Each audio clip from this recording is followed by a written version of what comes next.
Hello everyone. Today I've decided to make for you a video where I would talk to you about some of my all-time favorite movies. I thought that I would make this because this way, first of all, you get to know me better, because I think that by knowing the films that the person likes, you can kind of understand better the entire personality of a certain person. Also, I thought that it would just be quite informative and fun and something different.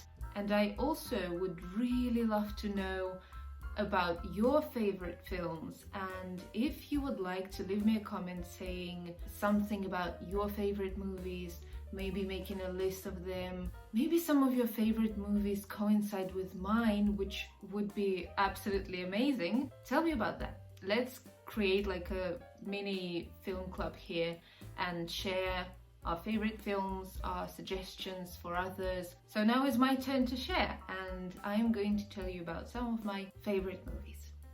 I will say in advance that most of these movies turned out to be period dramas. That is not so surprising, is it? Anyhow, I will get straight into it. The first movie on my list is The House of Spirits. It is a 1993 movie based on a novel by Isabel Allende. I think that's how you pronounce her name. And let me just tell you about the actors and you will immediately understand how amazing of a movie this one is. Jeremy Irons, Meryl Streep, Winona Ryder, Glenn Close and Antonio Banderas. And all of those people are in one movie. That already, I think, explains a lot. I'm going to tell you about the plot a little bit. So this movie is very magical. It's like a magical realism kind of style. So it's a story of a couple of generations of one family who live in Chile, and we follow a couple of generations throughout the first half of the 20th century. And the story is being told by a woman from this family who is played by Winona Ryder. And in this story we kind of can see a lot of spiritual things, a lot of events connected to one another in a karmic sense. At least that's how I saw it. This is something that I really love about this movie. You can see very difficult relationships between the characters, and you can also see a lot of politics, a bit of history intertwined in that very personal family story. I would not be able to really describe you the plot in detail because it is very complex and it is very multifaceted. Also, I really love how it is set in South America, and you kind of can see the drama with like class difference. I think that this movie does show all of those problems brilliantly and where it leads, and not only in a political sense, not only in a moralistic sense, but also on a personal, spiritual, karmic level. If you like very emotional historical dramas based on real events, but where you still have a little touch of magic, a little touch of spiritual stuff, that's the movie for you. The next movie we're going to talk about is The Red Violin. It is a 1999 movie. Again, it is not set in just one period of time or in one location. It is set throughout centuries. So this movie has a very interesting structure because it has many flashbacks and flash forwards, which I really enjoy and really like. Talking about the plot itself, it is not revolving around a human character, it is revolving around the Red Violin itself. The story starts in Italy of the 17th century. So we see how this amazing, perfectly shaped violin has been crafted by this master who has a wife, and this wife of his is pregnant. So she goes to her maid and asks her to do her a tarot reading, and the maid agrees and does the reading, and she tells her mistress a whole story of her destiny. But the woman dies in partum. So why did the maid predict such a long story? So we discover that actually, instead of this tarot reading corresponding to the destiny of the wife of this master who created the violin, it actually depicted the destiny of that perfect violin that this master has created.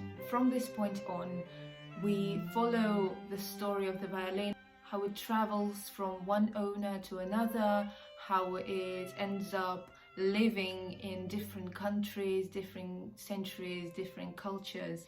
And what I really loved about this movie is first that variety of sets, the variety of cultures, of ages that we see, and also that interesting choice of main character, let's say. And I really loved also the music, because of course when we have a violin as the center of the whole piece, of course the music has got to be good. When I'm painting, sometimes I put the score from this movie in my headphones and listen to that to put me in a certain mood. And you can kind of see how that music helps to kind of spice up every emotion. The next movie that I want to mention is The Best Offer. It is a 2013 movie, and this movie is a very nice example of a psychological thriller, and it's very mysterious and classy at the same time.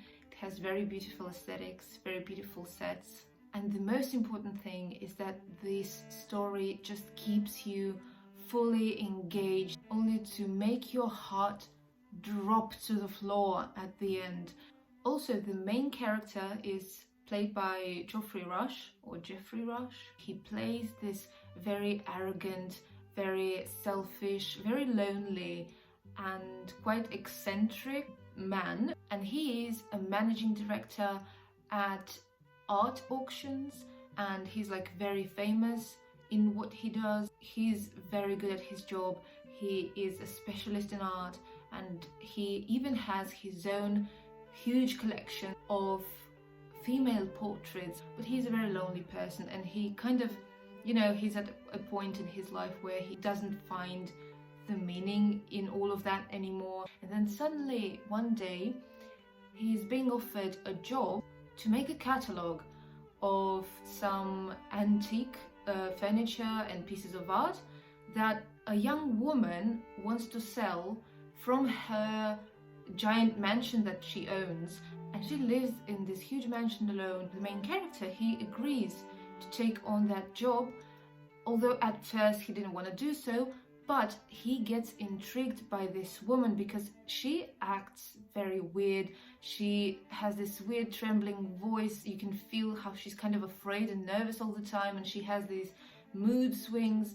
So he just purely gets intrigued, and out of that interest, out of boredom from his life, he takes on that job. And then he starts to find some mysterious objects in the house, and he also understands that something is definitely wrong with the young woman who owns that house, and he tries to figure out what is wrong with her. Why does he never see her in person? Why does she hide from everyone? And what is actually like the story behind all of that mystery that is going on in this estate? So that is how it starts. I'm just telling you, emotionally it is very tense, it is very interesting, it keeps you very, very involved and engaged. If you like a psychological thriller, watch this movie. You'll definitely appreciate it. The next movie is called Orlando. It is a 1992 movie, and here the main character, Orlando, is played by the one and only, the amazing Tilda Swinton. And this is also a movie loosely based on a novel by Virginia Woolf. The movie is also a period drama, kind of, but it feels very art housey. It has this feel to it. It's a weird movie. It's definitely not everyone's cup of tea, but I really enjoyed it. It is a story of a beautiful young man named Orlando, and this young man is the favorite of Queen Elizabeth I. And then one day Queen Elizabeth tells Orlando to never age and always stay this beautiful. And the guy basically stops aging and becomes literally immortal. And we see him kind of going through some very distinct changes and periods of his life. So a period where he falls in love for the first time, a period where he desperately tries to find his passion, find what to do with his life, and all of that. As centuries go by, you can kind of sense how it is basically a person who is going through a deep existential crisis, and then suddenly one day in the middle of one of his many adventures, he wakes up in the morning and he is turned into a woman, and he continues living as a woman. More centuries go by and we kind of, follow him there as well. And the movie just goes on until the 1990s when the movie has been made.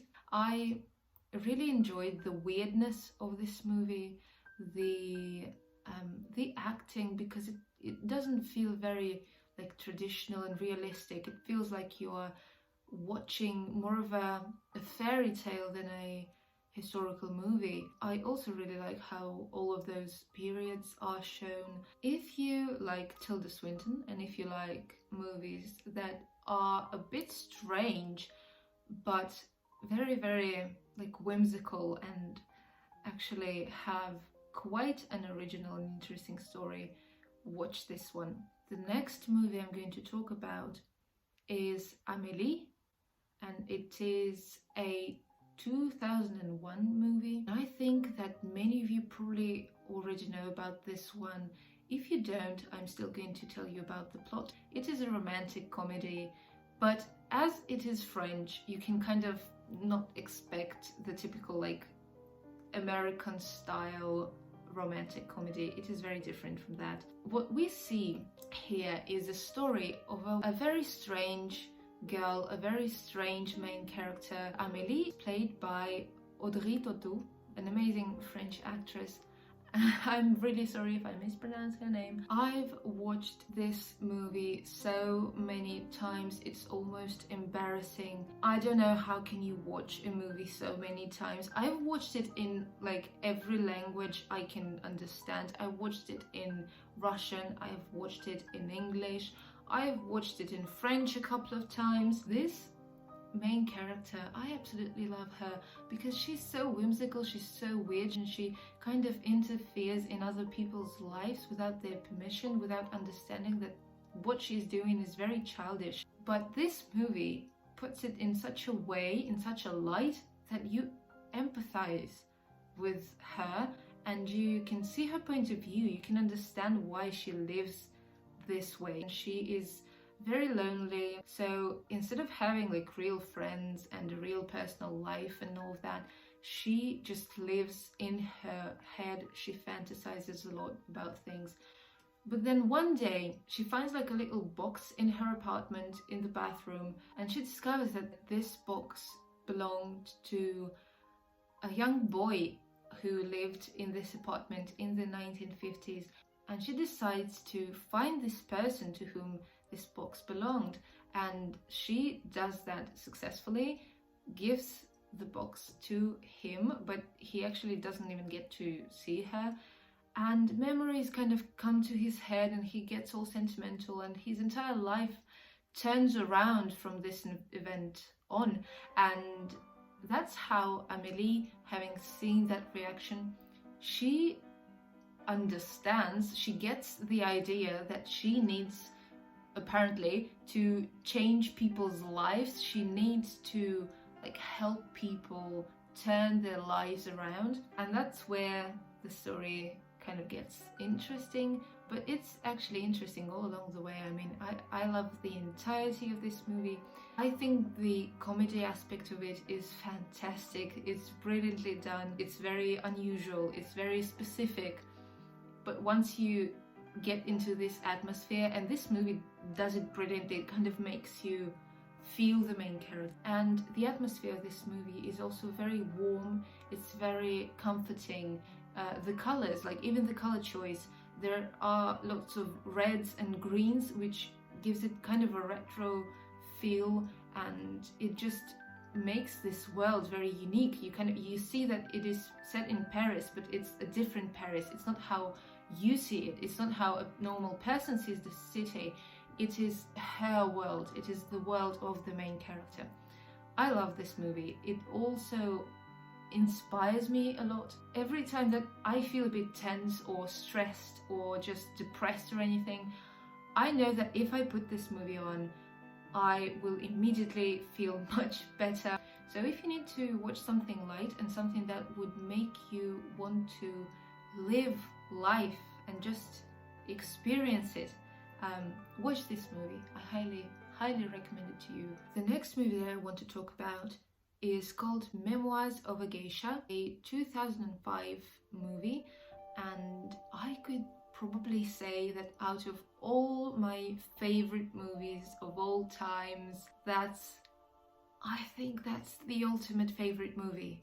It is also based on a novel with the same name, written by Arthur Golden, and I actually read that novel, and it's one of those rare cases when I can say, in my opinion, that the novel and the film are equally good. I think that I've rewatched this movie around 1,000 times, and I don't plan on stopping. About the plot. It is set in Japan.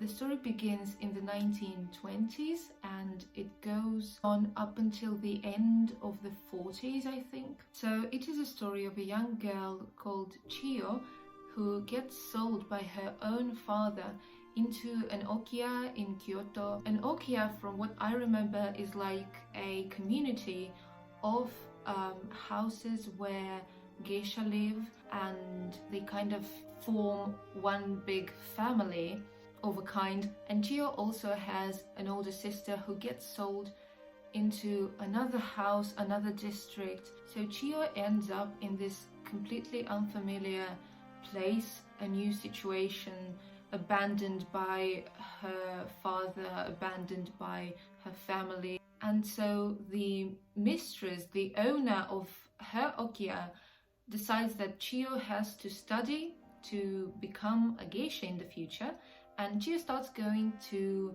a school where she learns how to dance and play this instrument, which I don't know the name of. It's like a Japanese guitar, forgive my language. And so she, of course, feels very uncomfortable and bad, and she wants to return to her sister. And in an attempt to find her sister, she also gets into much trouble. And then once she's given the opportunity to run away, she fails and she falls off a rooftop, and her sister runs away without her. The owner of her okiya is very angry, of course, with what she's done and how she's disrespected the entire okiya. So she decides that Chiyo will no longer be studying to become a geisha. Instead, she would just become another geisha's servant. And one day, when Chiyo is just working and going around town, she sits at that one little bridge, and she, of course, feels very sad and lost, and she doesn't have any meaning in her life. At that particular moment, a man approaches her and he tries to cheer her up, and he's just, talking to her, being very kind. And she raises her eyes and she looks at him, and she's like very mesmerized, very surprised that someone is giving her that attention and that someone is trying to make her feel better about her own self. And then she sees that this man is accompanied by two beautiful women, two beautiful geisha. And then this man buys Chio some ice cream and he gives the change to Chio so that she has some money to buy herself some food or something. And he goes away with these two geisha, and Chio is left there absolutely stunned by this man and by how kind he was to her. And she of course remembers him, and she takes the money that he's given her and she runs to a temple and she donates this money to this temple, and she makes a wish to become a geisha just to meet this man again. And this is where the story starts developing. I must say that this movie has such an incredible feel to it. It is a very feminine film. Of course, it revolves around mostly women and this very closed up, intimate and unusual and mysterious world of them, of the geisha. It has a very strong atmosphere. It has a very strong and specific mood, and I always rewatch this movie when I want to kind of go to a very different place in my mind. If I just want to disconnect and go to a faraway place, that's the movie to go. Also, I really love the elegance of this story, and I really love the score. I can leave some links to this music if I find it on YouTube. So that's going to be it for this video. However, I am not done with the list. It's just been the first part of this list of favorite movies of mine. If you want a part 2 and maybe even a part 3 sometime, please let me know by giving a thumbs up to this video and leaving a comment and subscribing to my channel if you're not subscribed yet. I think we're done. Thank you very much for watching this video. Thank you for your support, and goodbye.